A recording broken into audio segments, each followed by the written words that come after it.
오늘 본문 14절은 계시록 8장 13절에서 공중을 나는 독수리가 예고했던 새 재난이 있었습니다.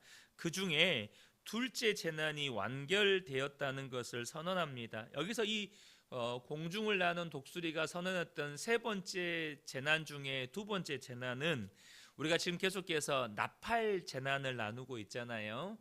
그 나팔 재난 중에 여섯 번째 나팔 재난을 의미합니다. 그러니까 그 네 가지 재앙이 있었고 공중을 나는 독수리가 이거보다 더 무서운 새 재앙이 남았다라고 선언을 하잖아요. 예언을 하잖아요. 그 뒤에 있는 그 세 번째 재난은 일곱 나팔 재난 중에 일곱 나팔 재난 중에 다섯 번째, 여섯 번째, 일곱 번째 나팔 재난이고, 오늘 본문에 이제 이 둘째 화는 여섯 번째 나팔 재난이 되는 것입니다. 그러나 이제 뭐가 남았습니까? 마지막 나팔 재난, 그러니까 셋째 재난이고 일곱 번째 나팔 재난이 남아 있는 것이죠. 일곱 번째 나팔이 불리고 지체 없이 이제 하나님의 비밀이 이루어지는데요. 하나님의 비밀이 뭐냐? 세상 나라는 우리 주님과 그리스도의 나라가 되어서 하나님께서 영원토록 다스리시는 일이 시작된다는 것입니다. 천사가 마지막 나팔을 불면 세상 나라가 주와 그리스도의 나라가 되어서 하나님의 통치가 완성이 된다는 것이에요. 15절을 보면 일곱째 천사가 나팔을 불매 하늘에 큰 음성들이 나서 이르되 세상 나라가 우리 주와 그리스도의 나라가 되어 그가 세세토록 왕노릇 하시리로다. 이렇게 하늘에서의 선언이 있습니다. 불의와 반역을 일삼으면서 잔혹하게 어제 나누었던 두 증인을 심판했던 이 두 증인은 모세와 엘리야와 같이 이 땅에서 십자가 복음과 또 하나님의 나라와 심판을 선언하는 사명을 가진 교회와 성도들이라고 말씀을 드렸잖아요. 바로 그 두 증인을 심판했던 이 짐승의 권세는 짓밟히고 우리 주님께서 최후의 승리를 거두십니다. 이것은 충성된 두 증인으로 상징되어 있던 바로 이 마지막 때에 이 교회와 성도들의 사역의 열매이면서 하나님께서 주권적인 능력으로 이루신 역사의 결과입니다. 이제는 죽은 자 가운데서 살리신 두 증인과 더불어서 바로 교회와 성도들과 더불어서 우리 하나님께서 세세토록 왕노릇 하실 것입니다. 이는 이 마지막 때에 충성된 교회를 위해 주신 확실한 약속이면서 동시에 열린 결말입니다. 그러니까 열린 결말이라는 건 뭐죠? 이미 다 공개된 오픈되어 있는 결말이라 이 뜻입니다. 우리가 대학에 들어가면요, 오픈 테스트를 치르기도 합니다. 시험을 오픈 테스트로 쳐요. 그러니까 한 학기 동안 배웠던 내용들을 이제 시험을 치를 때 아예 교수님이 그 교과서 교재를 갖다 놓고 책을 보고 시험을 치르라고 하는 거죠. 이렇게 그냥 답을 열어놓고 시험을 치르게 하는 것입니다. 여러분, 성도의 삶 또한 이런 오픈 테스트와 유사합니다. 다시 말하면 하나님께서는 친히 충성된 성도들, 충성된 교회의 삶의 결말을 우리에게 알려주셨다는 것입니다. 교회와 성도로 부르심을 받은 저와 여러분이 어제 새벽에 나누었던 이 두 증인, 모세와 엘리야와 같은 두 증인처럼 이 땅에서 예수님을 따라 십자가 복음과 하나님의 나라와 하나님의 심판을 선포할 때 비록 세상에서 모욕도 당하고 조롱도 당하고 고난도 당하고 심지어 죽임을 당할 수도 있지만 반드시 예수님과 같은 영광스러운 부활에 참여하게 될 것이고, 오늘 본문에서 하늘에서 음성이 나서 선언하는 것처럼 우리 하나님 아버지와 함께 세세토록 왕노릇하게 될 거라는 것입니다. 그러므로 사랑하는 성도 여러분, 포기하지 마십시오. 세상의 유혹 앞에 타협하지 마십시오. 목사인 저라고 해서 어찌 유혹이 없겠고, 어찌 때로는 포기하고 싶은 욕심적인 그런 생각이 들지 않겠습니까? 저도 끊임없이 육신의 욕망이 제 속에서 들끓는 사람입니다.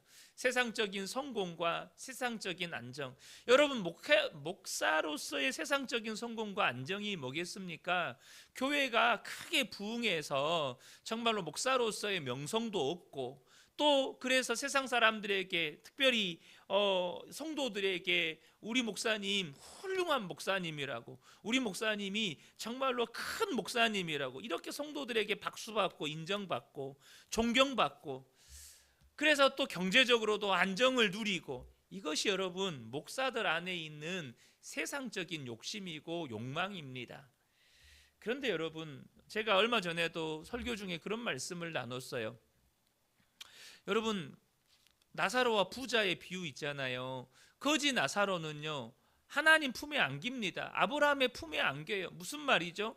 그가 예수를 믿었다는 뜻이에요. 신실하게 지옥 가지 않고 정말로 영원한 하나님 나라에 들어갈 만한, 정말로 하나님께 인정받을 만한 믿음의 사람이었다는 겁니다. 그런데 그가 이 땅에서 어떻게 살았습니까? 거지로 살았습니다. 그의 부르심이 정말로 세상 사람들에게 조롱당하고 비웃음 당하고, 그래서 낮고 천한 자리에서 살다가 죽임당하는 그런 자리로 부르심을 받았다는 거예요. 여러분, 저와 여러분이 아셔야 합니다. 예수를 믿고 정말로 믿음대로 하나님의 말씀대로 살면 때로 하나님께서 다니엘처럼, 느헤미야처럼, 요셉처럼 하나님께서 세상에서도 높이 들어서 쓰시는 경우도 있습니다. 그러나 여러분 어떻습니까? 거지 나사로처럼 초대교회의 수많은 성도들, 정말 그 수많은 성도들이 산과 들에서 유리방황하면서, 토굴에서 살면서, 지하 무덤 속에서 살았던 그 수많은 성도들, 이름 없는 성도들처럼 이름 없이 빛도 없이 살아야 되는 그런 성도들도 있다는 거예요. 어쩌면 이름 없이 빛도 없이 살아야 하는 성도들이 훨씬 더 많습니다. 그럼에도 불구하고 포기하지 말라는 거예요. 우리의 삶에 약속된 결말이 있습니다. 그것이 무엇입니까? 우리 하나님과 영원토록 함께 왕노릇 할 거라는 것입니다. 세상 나라가 반드시 주의 나라가 될 것이고, 우리 주님과 함께 우리도 영원토록 왕노릇 할 거라는 거예요. 그러므로 오늘 하루를 살아갈 때 정말로 포기하지 말고 주의 말씀 붙잡고 말씀에 순종하는 삶을 살아가는 저와 여러분 되시기를 축복합니다.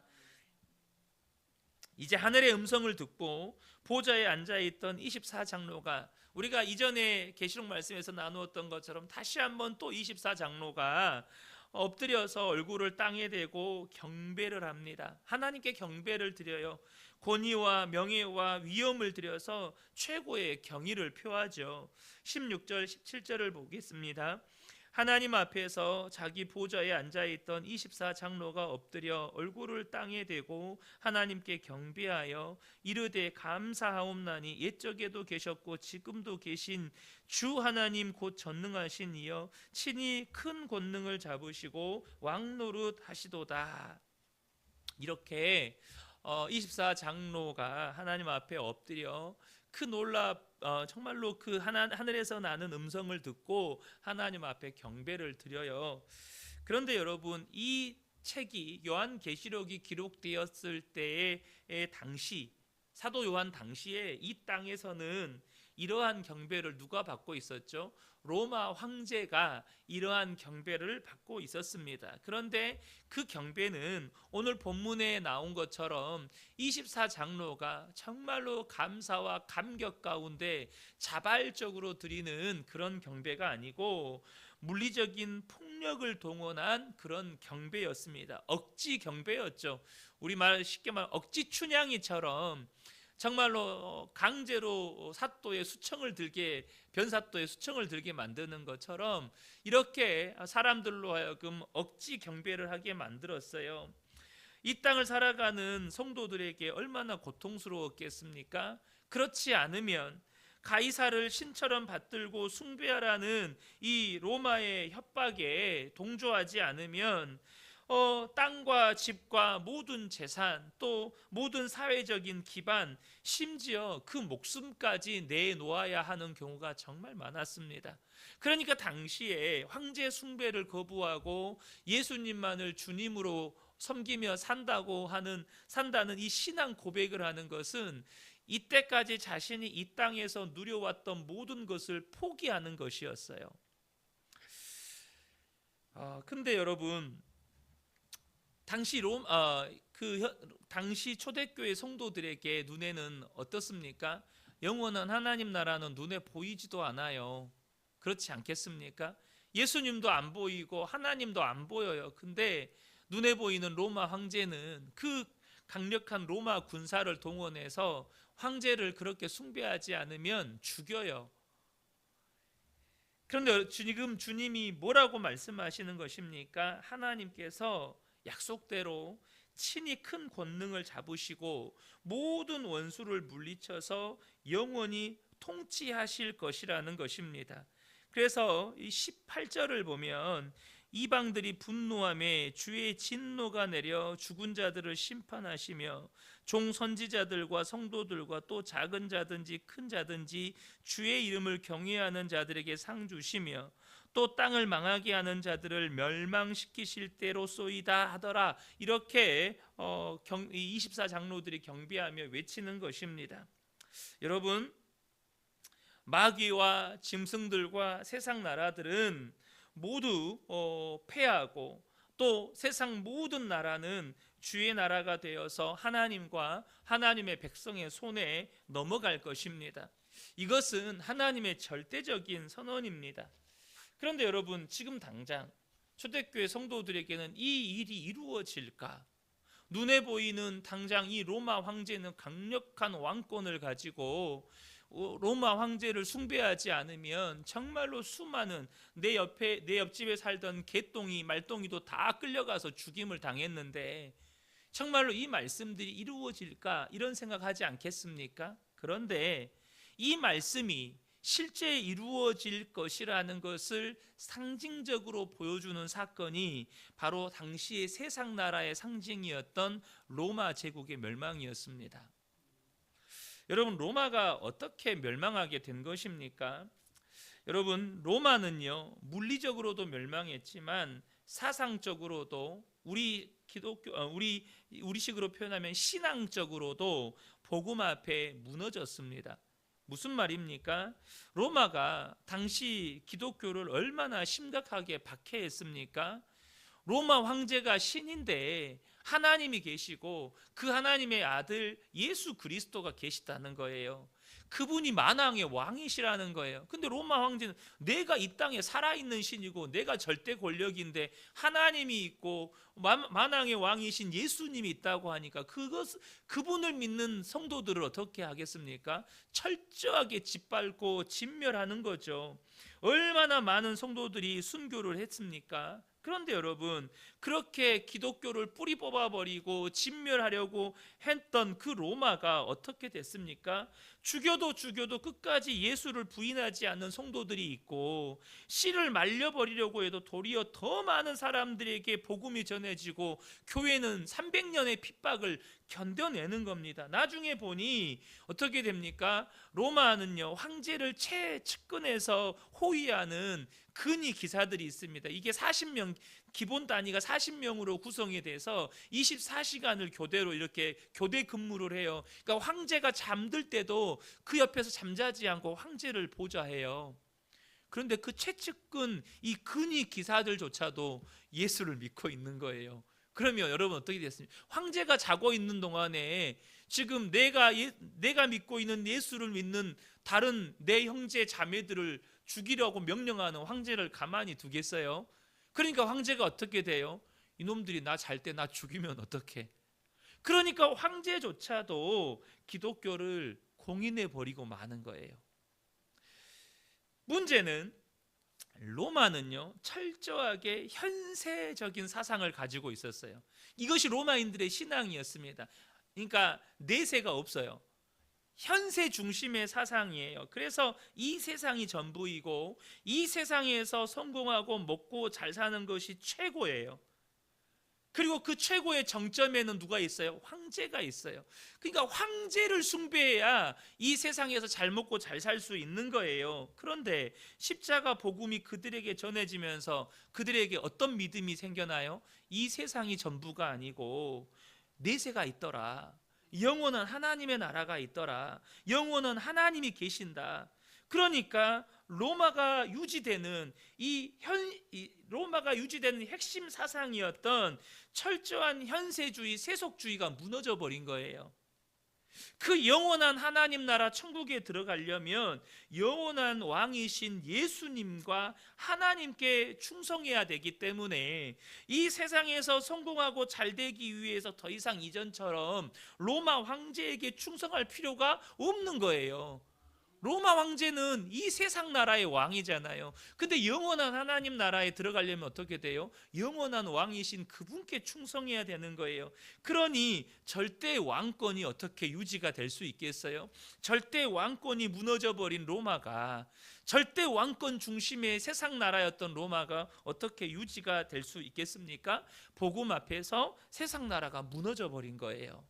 이것은 무엇을 보여주는 것입니까? 이 방금 우리가 읽었던 계시록 이 11장에 세상 나라가 주의 나라가 되어서 우리 하나님께서 친히 왕권을 가지시고 세세토록 왕노릇 하실 것이라는 이 말씀이 반드시 이루어질 거라는 것을 역사 속에서 상징적으로 보여준 사건이었어요. 로마가, 세상 나라 로마가 주의 나라가 돼버리잖아요. 세상 나라가 복음 앞에 무너져 버리잖아요. 이것이 우리에게 무엇을 말씀해 줍니까? 이 땅을 살아가는 우리 눈에는 세상 나라가 너무나 커 보이고 강해 보이고 전부인 것처럼 보입니다. 그러나 역사 속에서도 그 강력했던 세상 나라는 십자가 복음 앞에 무릎 꿇었고 무너졌습니다. 마찬가지입니다. 하나님은 과거에도 현재에도 미래에도 세상보다 크신 분이십니다. 당장은 불의가 정의를 이긴 것 같고 악이 선을 이긴 것처럼 보여도 악은 반드시 심판되고 하나님의 주권은 선언되고 세상 나라는 하나님의 나라가 되고 하나님께서 친히 큰 권능을 잡으시고 왕노릇 하실 것입니다. 우리도 이 땅에서 그 하나님, 그 예수님을 따라 믿음의 걸음을 걸었던 그 어린 양 되신 예수님께서 어디로 인도하시는지 따라갔던 주의 나라, 주님의 백성들과 주의 교회는 우리 주님과 함께 왕노릇하게 될 거라는 것입니다. 그러므로 저와 여러분이 오늘 하루를 살아갈 때도 포기하지 말고 예수님 따라, 믿음 따라, 말씀 따라 사는 복된 성도님들 되시길 예수님의 이름으로 축복합니다.